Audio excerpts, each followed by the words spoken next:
Leadership11.com.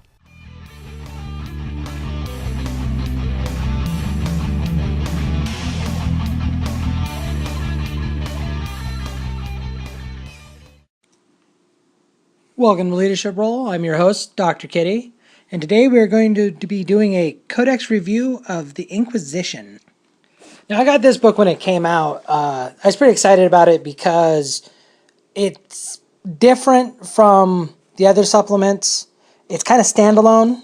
It's literally standalone if you want it to be. I guess you could play a really small game or really trick out your warbands if you really wanted to do a lot of points. But it's very colorful. It's very customizable, very flavorful, and you probably can also tweak it to be pretty powerful as well. So considering that, let's just go ahead and dive in. The book itself isn't particularly long, and like all these supplements, it starts with a rather extensive fluff section. It goes over the history of the Inquisition, its founding, shrouded in mystery, and has a couple of call-outs and talking about how Inquisitional records are kept and things like that. It's a pretty decent read. And then it jumps right into the Ordos. Those are basically your factions in the Inquisition. The main ones are the Order Malleus, the Order Xenos, and the Order Hereticus. Now, Order Malleus is largely represented in the Grey Knights Codex, and there's nothing really different there. The Order Hereticus was the Witch Hunters Codex, which is now defunct, and the Battle Sisters Codex, of course, has taken over that spot. The Order Xenos has never really gotten anything. Of course, the infamous Death Watch is attached to them, but they don't make an appearance in the book, which is kind of disappointing.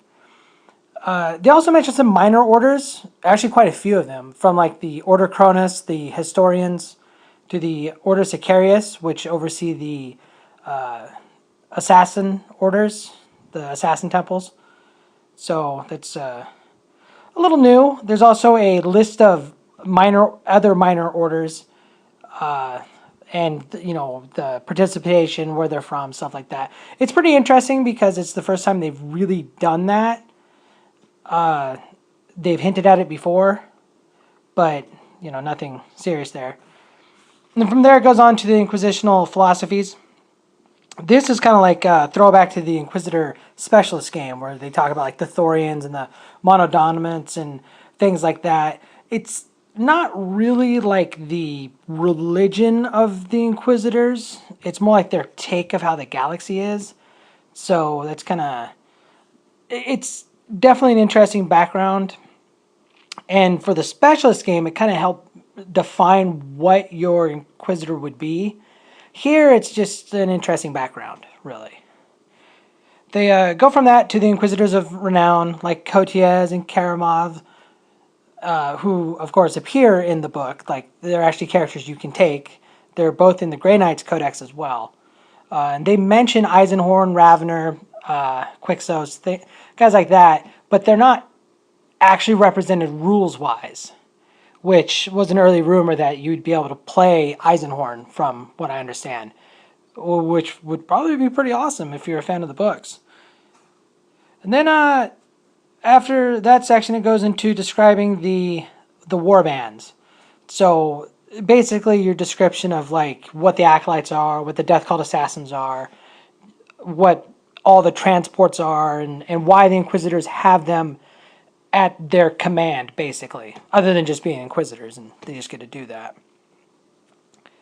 And like all these supplements, it's really no different than a Codex. It goes into the color section, where it showcases all these different models that you can use to represent your warbands and your Inquisitor, and all the models that you would need for them. They're, of course, heavy metal painted, because that's what GW does, right? And they definitely look good. And then we get into the rules part. And this is really, I think, what 90% of anybody would buy the book for. And there's definitely a lot of different things about it. Like, I was not expecting this kind of stuff. The Inquisition book represents an inquisitional detachment. Basically, it's an additional ally that you can add on to any game of 40k. It's a minimum of just one Inquisitor, which they're not particularly pricey. I mean, Codex is like only 100 points or something like that. So it's definitely doable. The Allies Matrix form is different. It's not just the Grey Knight one. Basically, they're battle brothers with all Imperial armies, and they're, not allies that come to the apocalypse with all kinds of chaos, so demons and Chaos Marines, which is, I think, pretty obvious. Necrons, also, Orcs, and of course Tyranids, because Tyranids can't ally with anyone because they're Tyranids. They are desperate allies with the Dark Eldar and Tau, which is interesting because Space Marines are battle brothers with Tau. So you can have the Inquisition allied to your Space Marines and treat the Space Marine part as battle brothers, but the Inquisition will treat the Tau as desperate allies. But what if they're all in the same squad together? Saw that on, I think it was Spiky Bits or Battle Lost Souls. I think it was Battle Lost Souls, actually. And it's an interesting rules conundrum, because normally that wouldn't happen. In other words, someone who's desperate allies can never join units together, but because the Space Marines are battle brothers with the Tau could join, and because the Space Marines are battle brothers with the Inquisitor, he could join as well. So it's something that I think that'll need to be FAQ'd. The Inquisition do have one ally of convenience, which is the Eldar. And I think that's probably because in the stories, they tend to work a lot with Farseers and Eldar exiles and things like that. And in the Inquisitor game, the Specialist game, you could take a couple of different Xenos mercenaries, and one of them was an Eldar Ranger. So maybe that's why, hard to say.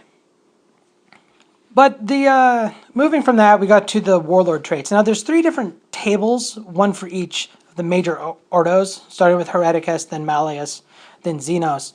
And the first 3 results on each table is the same. And then you kind of get into the other 3, which make that Ordo different from the other ones. So I'm not really going to go into a lot of detail on those because they require your Inquisitor to be leading your army, and that in and of itself is pretty different. Overall, the Warlord traits are good. I like them all. I like them better than ones in the book, and I think any Codex Warlord traits, for the most part, are better than the main book. Although maybe 1 or 2 of the main book traits work, as long as you're not choosing the column before you roll. I think if you roll first and then apply the one that you think will apply best to your army, makes them a lot more useful, especially if you're playing against somebody who has a Codex Warlord table, because everything on their Warlord table should be useful for them, unless, of course, they're playing like Chaos Marines and get the fear result, because that's pretty much terrible.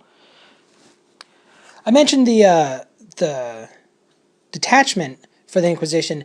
It is a minimum of just the Inquisitor, like I said, but you have the option of another Inquisitor and up to 3 Henchman warbands. If you choose for them to be your main force, they stick to this force. However, all the Henchman warbands count as scoring units. So if you're not running multiple HQs in your Imperial army, you can throw him in there and basically just try for a different Warlord trait if that's something you want to do. I've definitely considered it with at least my Imperial Guard. I don't know if I'll do it with my Blood Angels, but it's an interesting idea. So the next thing we got is the tools of the Inquisition. It's their war gear. For the most part, it's pretty much the Grey Knight war gear list. It's really nothing special. The special things are the relics. There are 3 books, one for each Ordo. The Grimoire of True Names, I believe, is in the Grey Knight book, and I believe that's the same where it's a -5 to a model with the demon special rule, a -5 on their weapon skill and initiative. Something like a demon prince, it won't matter. It'll still just wreck the Inquisitor. It's still just instant death if it looks at him funny. The Liber Heresis gives you a special rule if you make a leadership test. You can only use the one from this list once per game turn and only once per game. And it's interesting. I feel it might be a little too many points for that because the points aren't particularly, the rules aren't particularly good. And then you have the Tome of Verthic, which gives you a special rule against a particular alien race, the one that you're fighting. So it's a lot more, covers all bases, but you pay the points for that. So it's interesting, and it gives a reason why all the Inquisitor models themselves carry books, I guess. The army list starts out with Kotiez and Karamazov or whatever. Karamov. They're pretty much exactly from the Grey Knight's book. It just means that they can be battle brothers with any Imperial army now.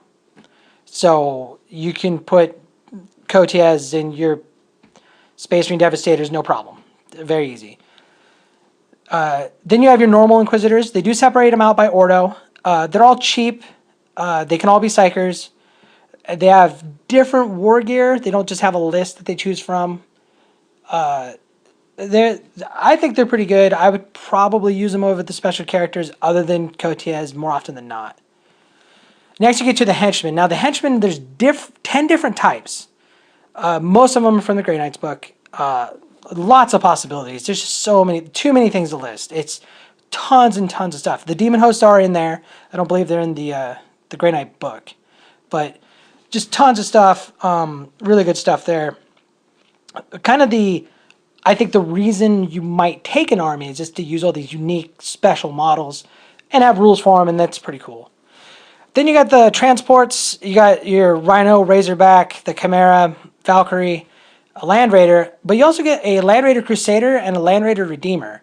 Now, the Inquisitors by themselves cannot take these transports, only henchmen groups. But you only have to have 3, and like the Acolytes are really cheap. They're like 4 points a guy. It's pretty silly. All in all, the book I think is really good.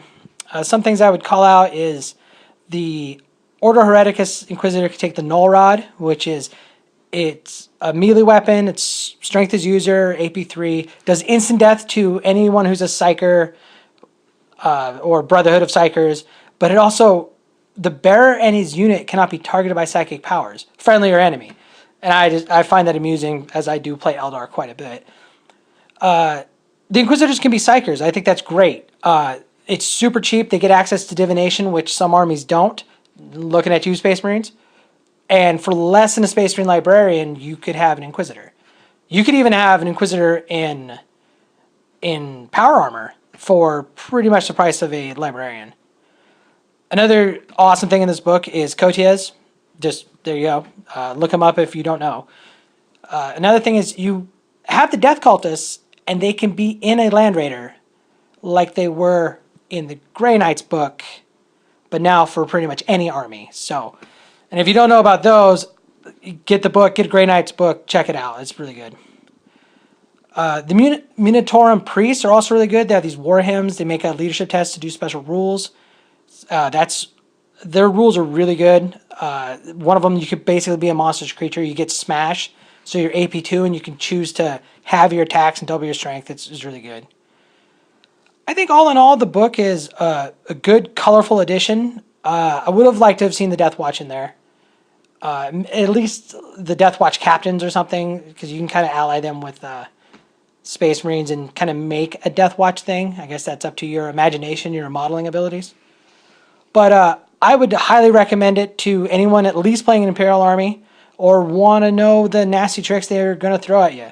It's not as much as the other supplements, probably because it's not quite as big, but it is it's definitely worth a look. So until next time, you can send your questions to me over at Leadership 11, and this has been Dr. Kitty with Leadership Role, and I will talk to you guys later.